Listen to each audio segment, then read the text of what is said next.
Hey guys, आज हम आप सभी लोगों के लिए 5 महत्वपूर्ण क्वेश्चंस लेकर आए हैं। जो क्वेश्चंस आप सभी लोगों को तैयार कर लेना चाहिए, जिन क्वेश्चंस को आप सभी लोगों को याद कर लेना चाहिए, जो आप सभी के बोर्ड एग्जाम को लेकर इंपॉर्टेंट है। तो गाइस चलिए स्टार्ट करते हैं। स्टार्ट करने से पहले मैं आप सभी लोगों को बता दूं, मैं आपकी तैयारी इस शिखर बैच में बेहतरीन तरीके से करा रहे हैं, जहां पर हम आपको डेली लाइव क्लासेस देते हैं। लाइव क्लास के दौरान अगर आपको कोई भी चीज नहीं समझ में आती तो आप हमसे हैंड राइज करके पूछ सकते हो, ऐसा वहां पे एप्लीकेशन पे व्यवस्था है। ठीक है, साथ में आपको डेली क्लास का पीडीएफ नोट्स दिया जाता है। नोट्स के साथ में आपको डेली जो क्लासेज होती हैं, क्लासेज का जो नोट्स होता है उसी में डीपीपी भी होता है। डीपीपी का मतलब कुछ प्रैक्टिस के लिए क्वेश्चंस होते हैं, साथ में आपको प्रैक्टिस क्वेश्चन के साथ साथ में आपको असाइनमेंट, सेल्फ असाइनमेंट और ऑनलाइन टेस्ट, जो कि आपको तैयारी को एक अलग लेवल तक बूस्टअप करेगा और आपको अपने आप में सबसे बेस्ट बनाएगा। क्योंकि टेस्ट दोगे तो आपकी गलतियां आपको पता चलेगा, जिससे आप उन गलतियों को सुधार कर एग्जाम में अच्छे तरीके से आप एग्जाम दे सकते हो। ठीक है, और सबसे बड़ी चीज, आप लोग जो पढ़ते हो यह भूल जाता है। इसके लिए हम आपको मेमोरी चार्ट इस ऑनलाइन शिखर बैच में दे रहे हैं, जहां पर आपको कोई भी चैप्टर आप कम से कम समय में उसे रिवाइज कर सकते हो, याद रख सकते हो। ठीक है, ये पूरे complete syllabus theory plus important questions के साथ में इस बैच को हम कंप्लीट कर रहे हैं। यह बैच अल्फा इंस्टीट्यूट के ऐप पर चल रहा है, आप सभी लोग ज्वाइन कर सकते हैं। बहुत ही मिनिमम फीस, अफोर्डेबल फीस में आपको मैं पूरी तैयारी, पूरे साल की तैयारी मैं करा रहा हूं। अल्फा इंस्टीट्यूट ऐप को डाउनलोड करके आप ज्वाइन कर सकते हैं, या नीचे दिया गया नंबर 930 577 1375 पे कॉल करके जानकारी ले सकते हैं। तो गाइस चलिए आज का हम लोग क्वेश्चंस देखते हैं। सबसे पहला क्वेश्चन आप सभी लोगों के सामने है, कूलाम का वैद्युत बल संबंधित नियम लिखिए। हालांकि मैं ऐसे क्वेश्चंस बहुत बार करा चुके हैं, लेकिन ये मैं कराता रहूंगा आपको chapter wise 10 question, 5 question, 10 question. इससे क्या होगा, आपको याद होते रहेंगे। ये सभी चीजें मैं वहां पे पढ़ा भी चुका हूं। ठीक है, चलिए अब आपको क्या करना है, कूलाम का वैद्युत बल संबंधित नियम सभी को कमेंट करना है या फिर अपने कॉपी पे लिखना। लिखना जरूर है, मैं आपको समझाने जा रहा हूं। देखो, कूलाम के वैद्युत बल संबंधित नियम क्या है। इस नियम के अनुसार, कूलाम के नियम के अनुसार क्या है, ध्यान देना सभी लोग। कूलाम के नियम के अनुसार, कूलाम के नियम के अनुसार, नियम के अनुसार क्या होता है, अनुसार क्या होता है, कूलाम के नियम के अनुसार क्या है, दो आवेशों के बीच, मान लीजिए दो आवेश, ये Q1 Q2 है, ठीक है, इनके बीच की दूरी R है। तो दो आवेशों के बीच, दो आवेशों Q1 Q2 जो है के बीच लगने वाला आकर्षण बल, आकर्षण या फिर प्रतिकर्षण बल आवेशों के गुणनफल के समानुपाती, जिसे आप लोग अनुपाती कहते हो, तथा इनके मध्य के दूरी, जो कि आपके सामने R है, के वर्ग के व्युत्क्रमानुपाती होता है।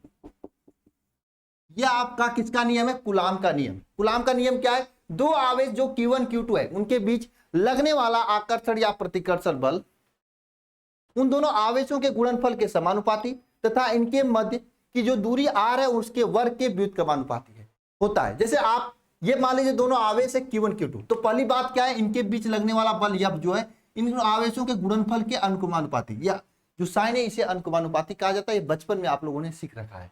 और अब इनके बीच की दूरी के वर्ग के व्युत्क्रमानुपाती, यानी जो बल F है, इनके बीच की दूरी जो R है इसके वर्ग के व्युत्क्रमानुपाती। इस तरह से यह आपका समीकरण नंबर 1 बन गया, यह समीकरण नंबर 2 बन गया। इन दोनों को एक साथ लिखेंगे तो हम ये लिख सकते हैं, या फिर equal to Q1 Q2 upon R square, ऐसा लिख सकते हैं। अब ये देखो, ये जो प्रोपोर्शनल का चिन्ह को है ना, इसको हमको हटाने के लिए यहां पर हम लोग यूज करते हैं कांस्टेंट के, तो F इक्वल टू के Q1 Q2 upon R square हो जाए। ध्यान देना सभी लोग, ये कूलाम का नियम ही हम लोग कर रहे हैं। यहाँ पे बराबर बराबर बराबर का चिन्ह लिखते चलो, ठीक है। अब देखो, ये जो k है ना, k का वैल्यू होता है 1/4 पाई एप्सिलॉन, जिसे हम लोग लिखते हैं 9 × 10⁹, ये लिखते हैं, ठीक है, 9 × 10⁹ न्यूटन मीटर स्क्वायर प्रति coulomb square, newton metre square प्रति कूलाम स्क्वायर। ये इसका वैल्यू होता है, किसका वैल्यू होता है, k का वैल्यू होता है। तो हम इसे इस तरह से भी लिख सकते हैं, आप बहुत बुक में लिखे होंगे, इस तरह से भी लिखा हुआ, k is equal to 1/4 pi epsilon naught Q1 Q2 upon R square, इस तरह से भी लिखा हुआ आप देखे होंगे। ये बहुत ही महत्वपूर्ण प्रश्न है चैप्टर नंबर 1 के, ठीक है।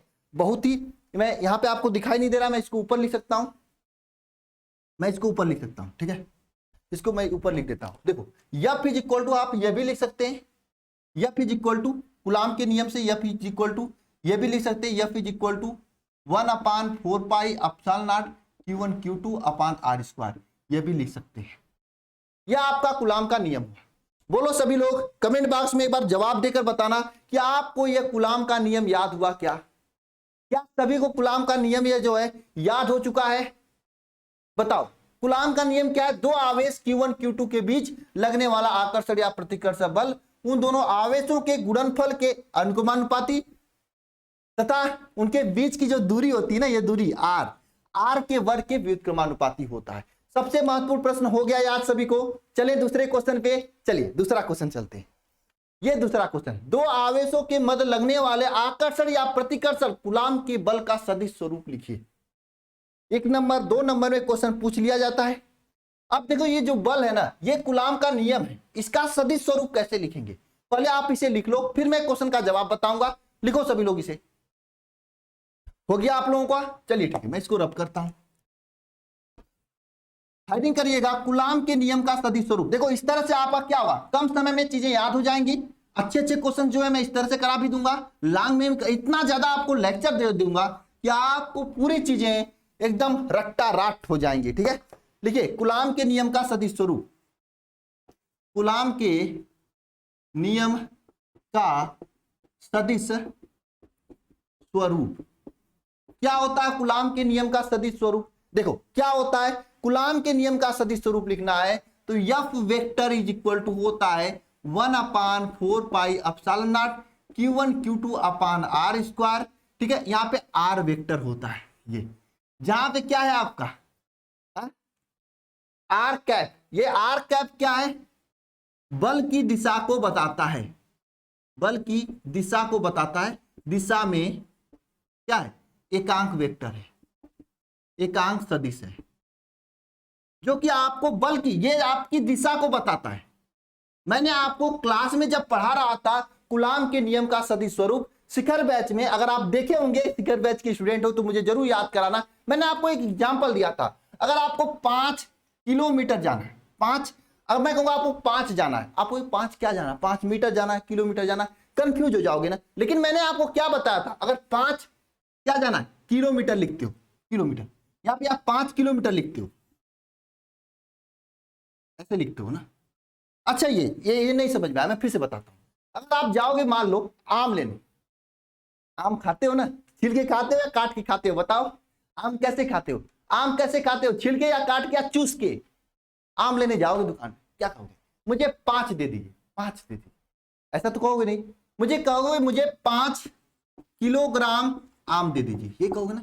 यहाँ पे क्या देख रहे हो, ये आपका क्या बता रहा है? यह आपका बता रहा है 5 किलोग्राम या 10 किलोग्राम आम दीजिए। यहाँ पे 5 है, ये 10 है, ये क्या बता रहा है?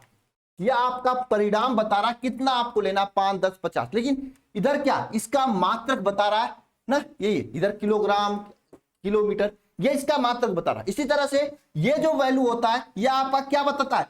परिणाम बताता है, ठीक है, परिमाण बताता है, कितना परिमाण में बल लग रहा है, ठीक है। और ये जो आपका वैल्यू है ना, ये दिशा को बताता है, किस दिशा में बल लग रहा है। जैसे मैं ये है ना, हाथ से धक्का मारूं इधर, तो ये इधर की दिशा बताएगा। ये कंसेप्ट क्लियर करना कूलाम के नियम का, ठीक है।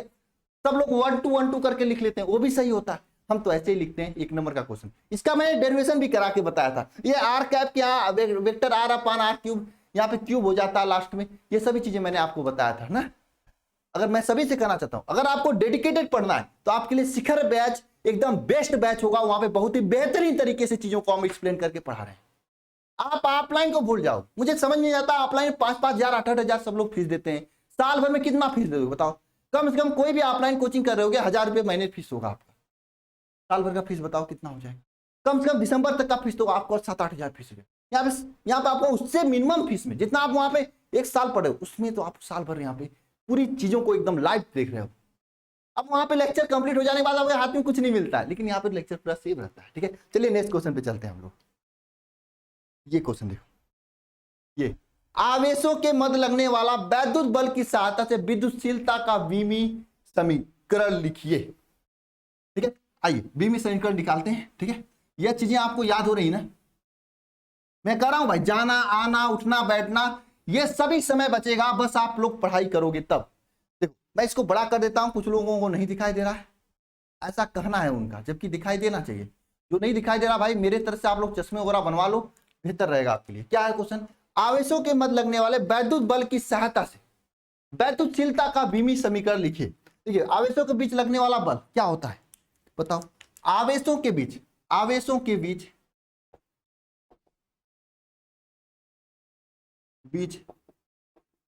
लगने वाला बल या फिजिकल टू क्या होता है बताओ, 1/, मैंने बताया आपका क्या होता है, के Q1 Q2 upon R square था कूलाम के नियम से, ये बताया। मैंने ये भी बताया के का वैल्यू होता है 1/4 पाई एप्सिलॉन नॉट या फिर 9 × 10 के पावर 9 क्या होता है, न्यूटन क्या होता है बताओ, न्यूटन मीटर स्क्वायर मात्रक लिखना याद करो, कूलाम स्क्वायर, ये किसका, के का वैल्यू होता है। अब ये के का वैल्यू यहां पे रखेंगे तो क्या हो जाएगा, F = 1/4 pi epsilon naught Q1 Q2 upon R square हो जाएगा। जिसको आ रहा भाई कमेंट करे। अब देखो यहाँ पे जो निर्वात की विद्युतशीलता है ना, ये एप्सिलॉन नॉट है, इसी का यहाँ पर एप्सिलॉन नॉट का आपको बीमा निकालना है, ज्ञात करना है, ये तो है क्वेश्चन। मैं इसको ऊपर लिखता हूं, ये एप्सिलॉन नॉट है ना, एप्सिलॉन नॉट का बीमा ज्ञात करना है। एप्सिलॉन नॉट का क्या करना है, बीमा ज्ञात करना है। इस एप्सिलॉन नॉट का कैसे ज्ञात करेंगे, सिंपल तरीका है, ध्यान देना है यहाँ पे। देखो F = क्या है, 1/4 पाई F epsilon naught Q1 Q2 upon R square. ये अब देखो ये एप्सिलॉन नॉट है ना, इस एप्सिलॉन नॉट को उठाएंगे यहाँ पे रखेंगे और F को उठा के वहां पे रख भेजेंगे। तो ध्यान देना ये क्या हो जाएगा, epsilon not = 1/4 pi F Q1 Q2 upon R square, ये हो जाए। अब देखो भाई यहां पे अगर एप्सिलॉन नॉट का बीमा निकालना है ना, का बीमा निकालना है, क्या हो जाएगा 1/4 पाई F का बीमा यहां पे क्या Q1 Q2 का बीमा लिखेंगे, यहां पे R स्क्वायर का बीमा लिखेंगे। सबका बीमा लिखना पड़ेगा आपको। आइए लिखते हैं यहाँ पे हम लोग सबका बीमा अलग अलग। एफ आपको 4 पाई का तो कोई बीमा होता ही नहीं है, इस 4 पाई का कोई बीमा नहीं, इसको खत्म करते हैं। एफ का बीमा जो होता है उसको लिखते हैं। देखो एप्सिलॉन नॉट का बीमा क्या हो जाएगा, देखो 1/f का बीमा क्या होता है, नहीं याद हो तो याद करो, mL2t-2 होता है, नहीं याद है तो याद कर लो। ठीक है, अब Q1 Q2 का बीमा क्या होता है, Q1 Q2 का बीमा क्या होता है, AT, क्योंकि 2 है ना Q2 का बीमा, एक Q1 का एक Q2 का। और R स्क्वायर का बीमा क्या होता है, L स्क्वायर होता है। सॉल्व करो इसको तो क्या हो जाएगा, यम -1 हो जाएगा, L square L cube -cube हो जाएगा, T स्क्वायर और A स्क्वायर T⁴ हो जाएगा। ये इसका विमी समीकरण हो गया, किसका, एप्सिलॉन नॉट का, है ना। इसको मैंने सॉल्व किया है, यम को ऊपर भेजा है, L क्यूब हो गया ऊपर गया है, T स्क्वायर और यहाँ पे 2T ऊपर जाएगा T⁴ और A स्क्वायर। ये आपका विमी समीकरण हो गया, किसका विमी समीकरण हो गया, आप सभी लोगों का विमी समीकरण हो गया, किसका, एप्सिलॉन नॉट का। एप्सिलॉन नॉट का विमी समीकरण हो गया ना, है ना।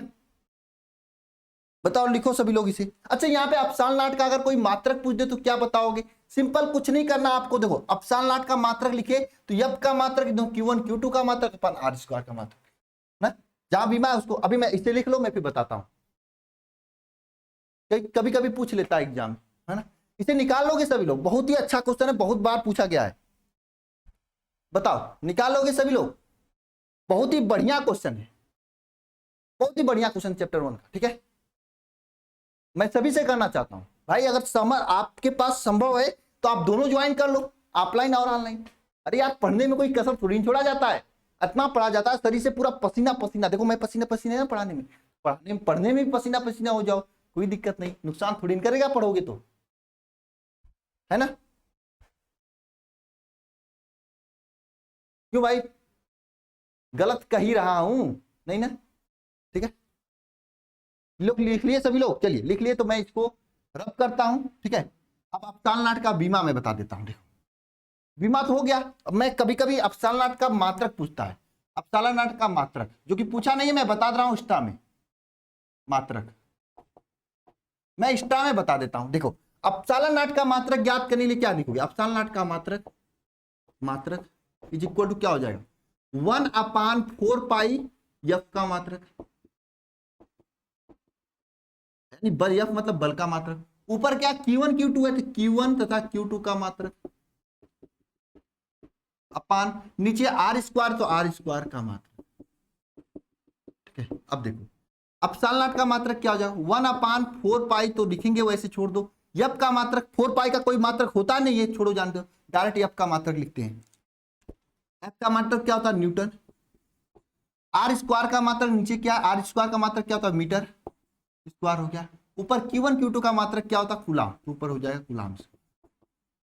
ये इसका मात्रक होता है अपसाल नाट का, coulomb square upon newton metre square, coulomb square upon newton metre square. समझ गए क्या?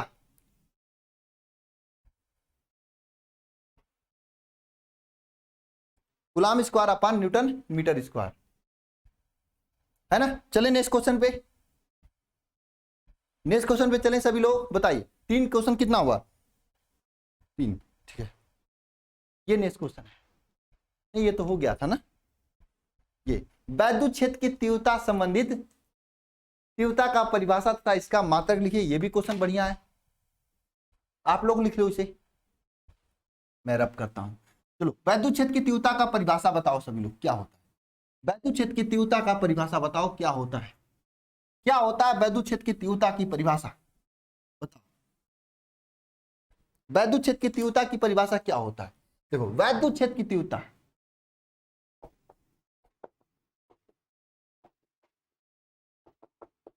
वैद्युत क्षेत्र की तीव्रता होती क्या है, ध्यान देना। वैद्युत क्षेत्र की तीव्रता क्या होती है, ध्यान दो इधर सभी लोग, देखो क्या होता है। ये आपका वैद्युत क्षेत्र इस तरह से है, ध्यान देना सभी लोग, इस तरह से वैद्युत क्षेत्र। यहां पे हम कोई आवेशवा Q1 को रख दिया हमने। तो जब वैद्युत क्षेत्र में कोई आवेश Q1 रखा जाता है तो इस Q1 पे कार्य करने वाला बल F और इस आवेश Q के अनुपात को क्या कहते हैं, वैद्युत क्षेत्र की तीव्रता कहते हैं। समझे? अरे दूर कहीं पे, दूर दूर दूर अगर कोई आवेश रखा गया है तो इस आवेश पे लगने वाला बल F और आवेश Q के अनुपात को क्या कहते हैं, वैद्युत क्षेत्र की तीव्रता कहते हैं। मैं आपको एग्जांपल बता रहा हूं, अदरवाइज मत लेना, एग्जांपल बढ़िया है, मैं बता दे रहा हूं। देखो देखो भाई, भीड़ है, वो भी लड़कियों का भीड़ है, कहीं से गलती से लड़का चला गया, लड़का जाके कुछ गड़बड़ कर दिया वहां पे, लड़कियां आ गई, आवेश हो गई, आवेश में आ गई, आवेश का मतलब गुस्से में आ गई, गुस्से में आने के बाद लगी मारने पीटने मारने पीटने मारने पीटने। तो उन लड़कियों के क्षेत्र में जाके लड़कों पे लगने वाला बल F और लड़के का जो दम है, लड़की का शरीर Q के अनुपात को क्या कहेंगे, वैद्युत क्षेत्र की तीव्रता कहेंगे। तो वैद्युत क्षेत्र में किसी भी आवेश पे लगने वाला बल F तथा आवेश के अनुपात को क्या कहते हैं, वैद्युत क्षेत्र की तीव्रता कहते हैं। याद हुआ? याद हुआ सभी को परिभाषा? चलो लिखो, वैद्युत क्षेत्र में स्थित किसी आवेश पर लगने वाला बल F तथा आवेश Q के अनुपात को क्या कहते हैं, वैद्युत क्षेत्र की तीव्रता कहते हैं। कि क्या कहते हैं, तीव्रता कहते हैं। ठीक है, वैद्युत क्षेत्र की तीव्रता को E से प्रदर्शित करते हैं। वैद्युत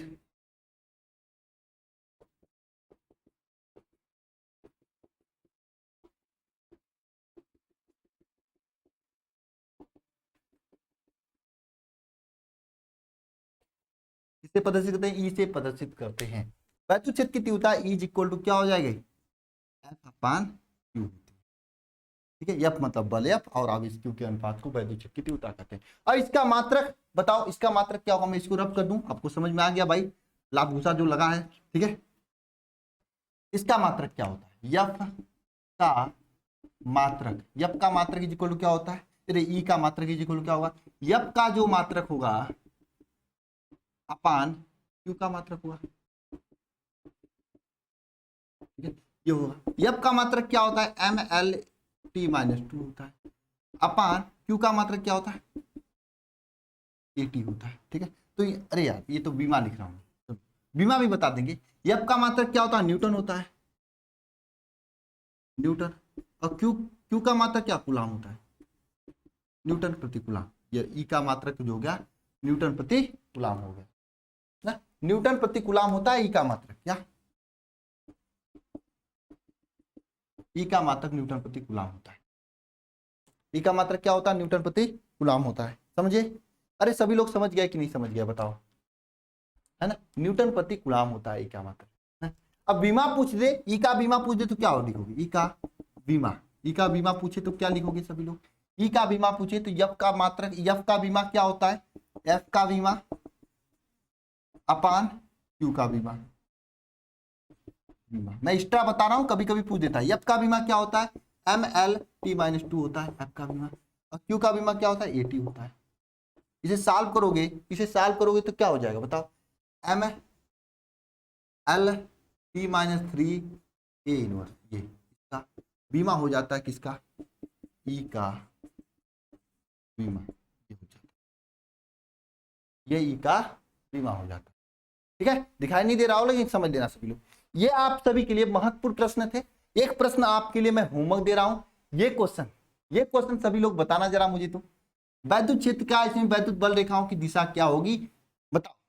बहुत ही आसान क्वेश्चन है, सोचने वाला क्वेश्चन है। बताओ वैद्युत बल रेखाओं की दिशा क्या होगी इस क्वेश्चन में।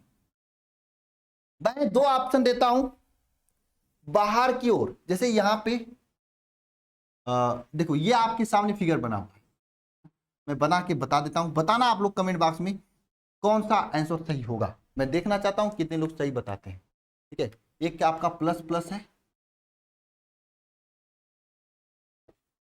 इस तरह से प्लस प्लस है, तो वैद्युत बल रेखा ऐसे बाहर की ओर जाएगी,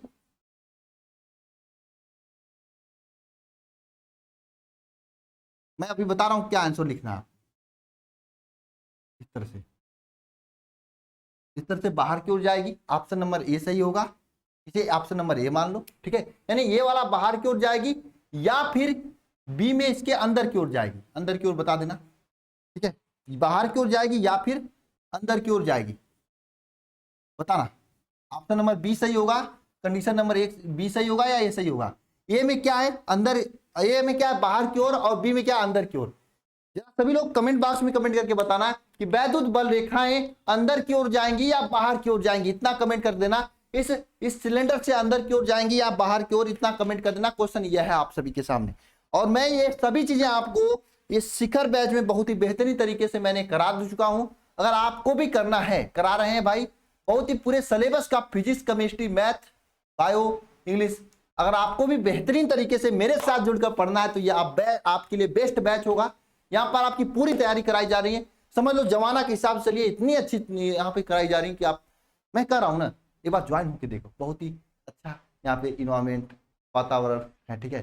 बहुत ही अच्छे तरीके से यहाँ पे चीजें कराई जा रही हैं, ठीक है ना। तो चलिए मिलते हैं नेक्स्ट लेक्चर में, सभी को धन्यवाद, थैंक यू, ठीक है। इसी तरह से मैं 60 वीडियो लाकर आपका रिवीजन कराते रहें, क्वेश्चंस कराते रहें कि नहीं, जरा कमेंट बॉक्स में कमेंट करके बताना। साथ में ये जरूर कमेंट कर देना वीडियो आपको कैसा लगा, मैं जानना चाहता हूँ, ठीक है। मिलते हैं नेक्स्ट लेक्चर में, सभी को धन्यवाद, थैंक यू।